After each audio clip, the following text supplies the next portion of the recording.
Party-like scenarios, cheerful faces, display of different party flags as the melodious tunes of traditional instruments resonate across the state are but a few common sightings during elections in Meghalaya. Electioneering in Meghalaya has taken a musical upswing, with political parties doing everything possible to connect with the voters. Here is a detailed report. Indeed, it is a festival of democracy. Not only political parties, but the efforts to ensure no voter is left behind have been undertaken by the election department.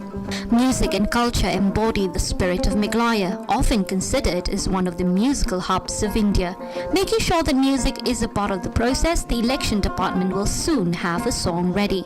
Meghalaya is very well known for its variety and rhythmic folk music, as well as the choir music, rock and other modern music perspectives also. So, and it has very good receptance among the youth and all sections of the society. With a large number of electorates being the youth, a musical extravaganza always takes the center stage at any political event. With music acting as a binding factor, the election department is hoping that this will help the electorate to move towards the polling booths and exercise their franchise. So during our sweep campaign, we are trying to connect more and more people through the music and sports.